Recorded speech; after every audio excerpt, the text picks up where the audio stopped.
Okay, I was told I pretty much should do a deck profile since I topped that good old Chicago Regional.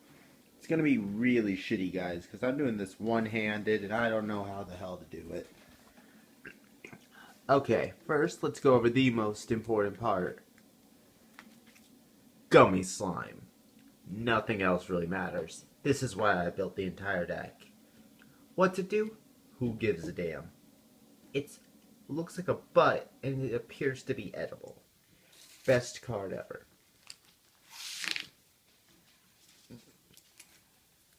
Next I ran two of these little Pandora dudes. Overall, nice stats, and it manages to hit. But really, I just wanted to include anything that had rock, paper, scissors. I teched in one of these, but honestly, he didn't do too much. He's just really, really pretty as a foil, and that decided 90% of my choices. If we're going to be honest, I threw this deck together in about 15 minutes the day before and the right before. Usually just because I like cards in their foil. I didn't put as much thought as I really should have. I put Tsuku in because really cool foil, but honestly he kind of sucks really, really badly. Like, almost every card has better uses. I just wouldn't even bother with him. When I edit my deck for Nationals, I'm gonna ditch him, frankly. I put Mamashima in because 2 critical while being a grade 0 is nice. And it's Doge. Like, how can I not run Doge? This guy right here is the most underrated and the single best card. It has incredibly solid stats. And the 1 damage you get, or the 1 life you get, not too bad. But the most important thing, if you open up with him early, you set him out to the center, he'll take out most other opponent's creatures, while also filling your grave. It's a bit of a risk against other Dungeon World decks, but my deck just frankly was all about recursion and abusing my grave. So setting it up in any way early on is incredibly helpful. I didn't have any other good mill cards. He's just basically the greatest and most underrated card of the thing. Tetsuya, well, he's kind of obvious. He goes and lets you restand anything when you link with an adventurer. You only really need 2 because, well, 90% of the deck searches him out. He allows a lot of stupid OTKs and sets up incredibly well, especially with Shilavana. I ran a single one of this dude because of good stats, and I was trying to side into Big Awesome Dog. I have no idea if I'm going to keep him in the end, but like I said, I just threw together the funny cards, and I didn't put in a lot of thought that I should have. This is the best card. It finishes off everything. Shilavana, when you have a Gummy Slime and Tetsuya, you basically win. It's the killer combo.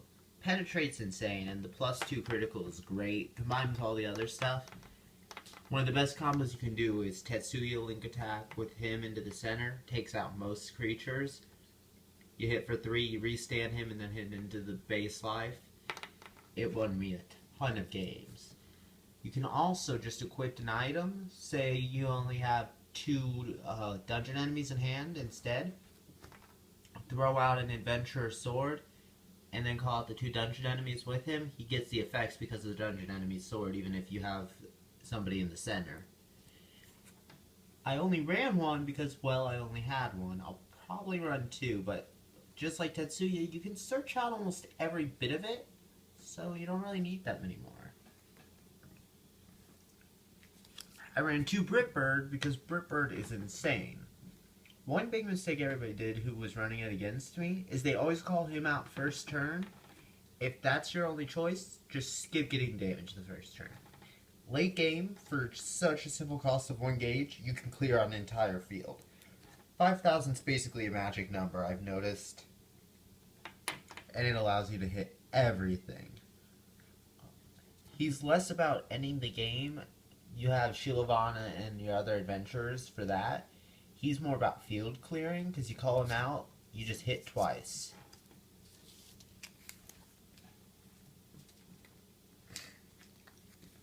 I had 2 Peruko, who I really like, but she's just not worth it, honestly. The effect is cool, but in the end, it's best early game, and early game you're not going to get to use it too much. And in Buddy Fight, they switch through their hands so quickly that it doesn't really matter.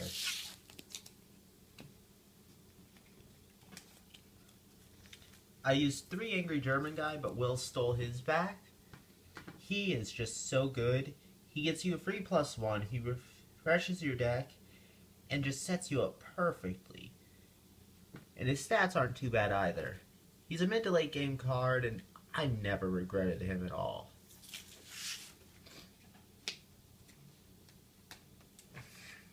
Then I ran 3 Brave Drum.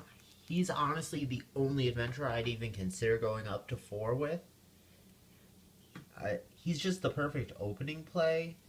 The penetrate doesn't matter as much as he just sets up great defense and everything. I don't know if I'm going to go to 4, but Brave Drum and Mimic with a Prize are basically the 2 best openers for the deck.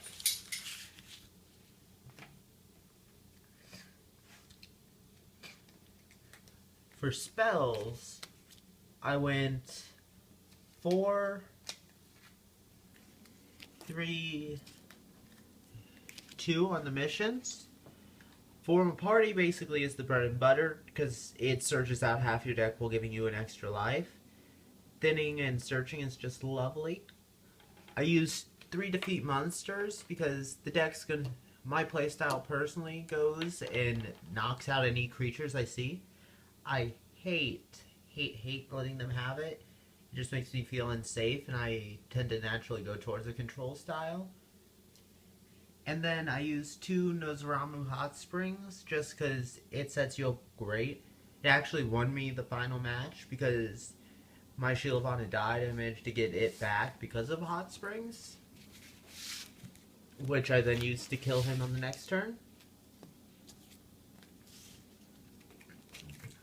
I used 2 Continue, but if I had more, I would run more. Not sure if I like 3 or 4 better, but the fact that it's both Dungeon Enemy and whatever makes it really good, and it just sets you up to win games you really shouldn't, especially if you call out a Britbird.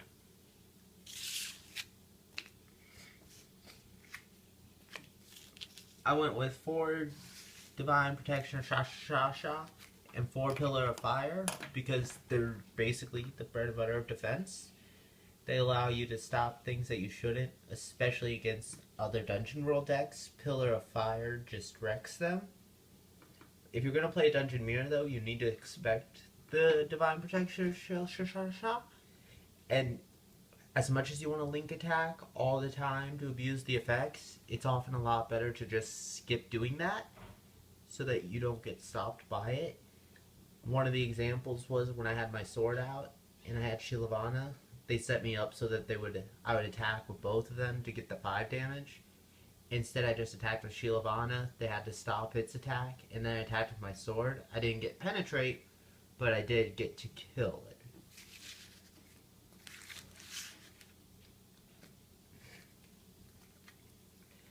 Then I ran 2 Deadly Fuse. I'm probably going to up that up, or Dangerous Fuse. I said that. Messed that up a lot. It's pretty much one of my favorite cards in the deck. I mean, it gets you a +1 at worst, or it charges 2 gauge with a deck that tends to be a little gauge star because of how expensive some of the cards are. I'm probably going to go up to 3. I have no idea. Like I said, I threw this deck together in about 15 minutes. I don't even know how it won. I just kind of went with it and chose pretty cards. I choose 2 of this thing because I didn't have any Glory Makers because I gave them to my friend for Bird. And overall, I actually prefer it to almost any other weapon because 5k gets rid of most enemies, like I said. For the side deck, I used 3 Addy. I'm probably going to main at least 2 of her. Actually, that's a dude. What? Going to main 2 of it because it's insane. One of the best combos I did the day was I attacked with that and Brave Drum to somebody with 1 life. It killed them. They activated Glory Maker, were brought back to life, and then I killed them from the battle damage. I used 3 of that thing, which was the only actual mattering one, because it went and it hooked Dual Seeker guy. It was great. I used Big Awesome Dog, who was big and awesome, but didn't really do as much. I used Tsuku, who I don't really give a damn about. I've addressed that he really kind of sucks completely, and I'm not even going to bother with him in my deck. I used this dude who I actually really like, but I mainly sided him because such a cool foil. And then one Fate Skeleton who I'm actually going to main 1 or 2 because his stats are really nice even if his critical is low. And then the only other things I ran, Flag and Sexy Foil Going Slime given to me by one of my new friends, Colin, who placed 3rd. And that's my shitty deck build. I suck at these profile videos, I'm sorry on that. Like, I'll be honest, I didn't really even think this through, just like I didn't think through the tournament. The only reason I won is Dungeon World's kind of crazy forgiving, but I'll go more into that on my article about this stuff. So, ta-ta for now.